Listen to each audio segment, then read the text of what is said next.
How to build your dreams. Welcome. Nandito naman tayo mga kapatid. Kumusta kayo? At nandito na naman tayo sa ating gawain na pagbabasa, pakikinig, at pagninilay sa ating mabuting balita sa araw na ito. Ngayon ay araw ng Miyerkules, November 6, 2024. At tayo ay magbabasa na naman ng mga talata na ating napipili sa mabuting balita sa araw na ito at ating iuugnay doon sa ating topic ngayong pag-uusapan.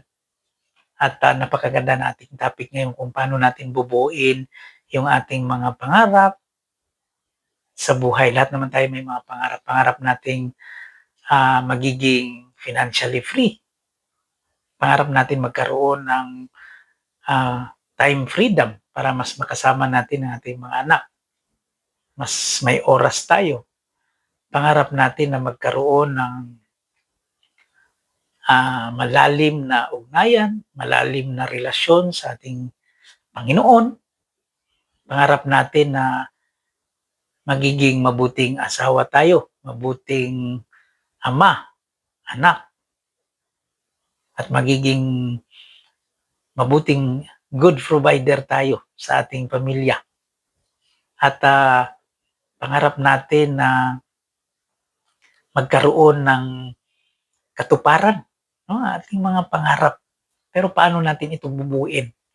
So mamaya mag-share tayo ng 3 steps para ating bubuuin, ating sisimulan ang ating mga pangarap. So ang ating mabuting balita ngayon ay ayon kay San Lucas chapter 14 verses 25 hanggang 33.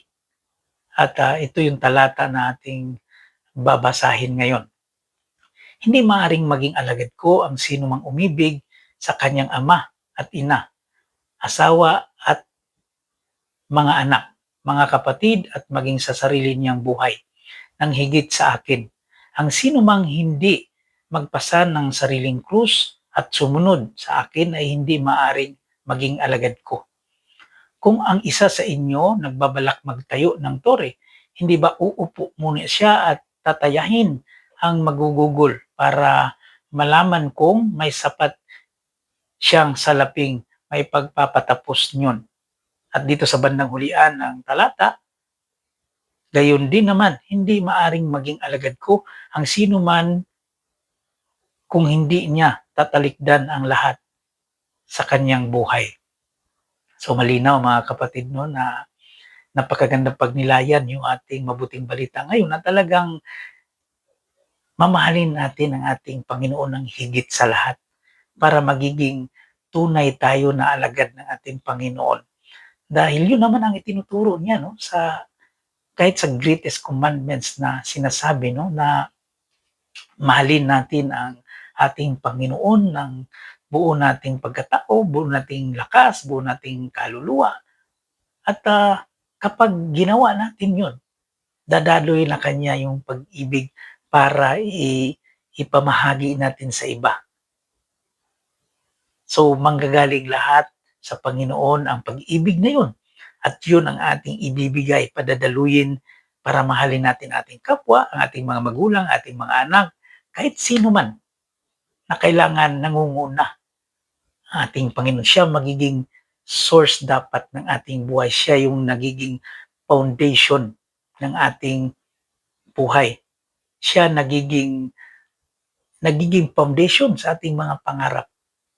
So patitibayin natin ang ating relasyon sa ating Panginoon para magiging matibay yung ating mga gustong gawin sa ating buhay, ating mga dreams. So kaya ikukonekta natin ito, iuugnay natin doon sa ating topic na how to build your dreams, na kailangan matibay yung ating pundasyon. Mga kapatid, ano ba yung 3 steps para mabuo o para bubuin natin yung ating mga pangarap? Unang step, you must have a plan. Napakahalaga na meron tayong plano. Lahat naman ng mga pangarap natin, lahat ng ating mga gagawin, kahit sa bahay, mga kapatid, no? Kailangan meron siyang plano, meron siyang blueprint para makita natin, mai-imagine natin kung paano ba yan kapag nabubuo na yung plano na yan. Ano bang picture niyan? Napakahalaga na may plano ang lahat ng mga pangarap natin, anuman ang ating mga gustong marating sa buhay.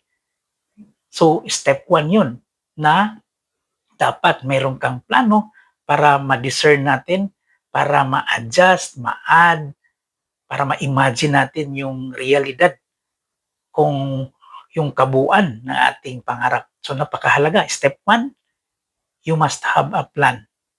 Kailangan may plano. Pangalawa na step ay you must have a structure, foundation. Kailangan sa ating pangarap ay merong structure. Meron siyang malalim na hukay. Meron siyang malalim na foundation para maging matibay ang ating mga pangarap. Hindi basta-basta magigiba. Kaya ang tinuturo natin yung pag-iipon, unti-unti, patitibayin natin yung ating foundation. Hindi pwedeng mag-iipon tapos mawawala na naman dahil hindi matibay. Kailangan yung habit natin, yung ating masinop na pag-iipon dahil yun yung pinapatibay, no? Yung ating habit. Pinabago natin yung ating habit. Ganun din naman sa negosyo. Kailangan may matibay na foundation. Kaalaman sa knowledge natin kung paano natin patatakbuhin yung negosyo. Kailangan may mga mentors tayo para i-advise tayo na ganyan gawin mo, ganito gawin mo na magagaya natin sila. So, kailangan may structure ka na susundin. Magiging gabay mo din yun. At alam mo kung anong materialis ang ilalagay mo. Kailangan may mga tie beam kung sa building yan para hindi basta matitinag sa anumang sa buhay natin sa mga emergency. So, kailangan mayroon tayong emergency fund para kahit anuman ang sakuna, calamity na darating sa buhay natin, ay hindi tayo back to zero. Meron tayong emergency fund. So, lahat yan maikokonekta natin, no? At number 3, last step, no? Ay sacrifice, action, execution. Napakahalaga. Ito yung very crucial talaga na kailangan aaksyonan mo. Pull the trigger. Ika nga. At kailangan natin mag-sacrifice. Lahat yun pagsasakripisyo.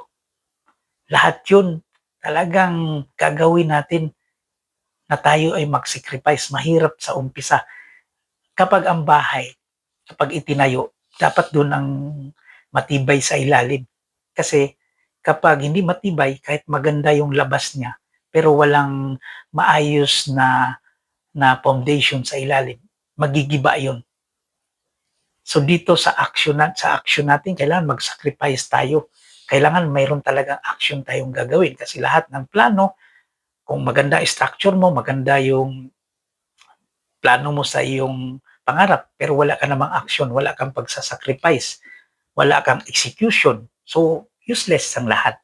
So, itong 3 steps na ito ay napakahalaga na ating gabay, na ating guide para mabuo natin ang ating mga gustong marating, ang ating mga pangarap. Yun nga, sabi ng Panginoon na kapag gusto natin maging alagad, pasanin natin ang krus para tayo ay sumunod sa Kanya, makasunod sa Kanya. So, kailangan natin ng sakripisyo. Araw-araw, hindi lang isang linggo, hindi lang isang taon, araw-araw tayo magsasacrifice. At the end, no? Eventually naman, kapag meron ka ng mga asset, kung i-compare natin sa ating financial, no? At kapag naplano mo ng maigi yan, may structure ka, may foundation ka, tapos ina-actionan mo, ini-execute yung mga bagay-bagay na yan, pinagplanuhan mo at may structure ka, meron kang action na ginawa, nag-sacrifice ka, in-execute mo, hindi ka basta-basta matitinag. Kung sa negosyo, meron kang mga assets na kumikita na, meron kang mga nag-generate na ng mga passive income. So, hindi ka na kayang gibain kahit ano pa ang calamity kasi kusang papasok yung biyaya. So, ganun na lang mga kapatid, no, na ating pagnilayan, ating i-discern na itong tatlong steps i-apply natin ito kapag gusto nating paano natin uumpisahan yung ating pangarap, paano natin bubuin yung atong mga pangarap. Kailangan magiging matibay yung ating foundation na kailangan ang ating Panginoon, ang ating pinapatungan. Kailangan siya ang nangingibabaw sa lahat. So, napakaganda no ng ating pinag-uusapan ngayon ng ating pinagninilayan at gayon na lang muna. Ganun na lang muna sa ngayon mga kapatid at nawa ay pagpalain tayo. Patuloy tayong i-bless nating Panginoon sa lahat ng ating mga ginagawa at ilayo tayo sa anumang mga kapahamakan, mga karamdaman at ganun din ating mga pamilya at ipagdasal natin ang lahat ng mga tao. At yung may mga sakit ay ating ipagdasal na nawa ay hipuin ng Panginoon na gumaling. At yung ating mga kababayan, mga ating kapwa na nagkaroon ng mga problema at nahihirapan ay ating ipagdasal na nawa ay magkaroon sila ng pag-asa at magkaroon sila ng malalim na pananampalataya sa ating Panginoon at ugnayan sa ating Panginoon at magkaroon sila ng hope na makaka-recover sa kanang mga pinagdadaanan, mga struggle, mga trials sa buhay. So mga kapatid, gano'n na lang muna ang ating pagninilay ngayon at hanggang sa muli. Ako'y pansamantala na magpapaalam sa inyo at mag-iingat tayo palagi. God bless us all. God bless you. Mahal tayo ng Panginoon.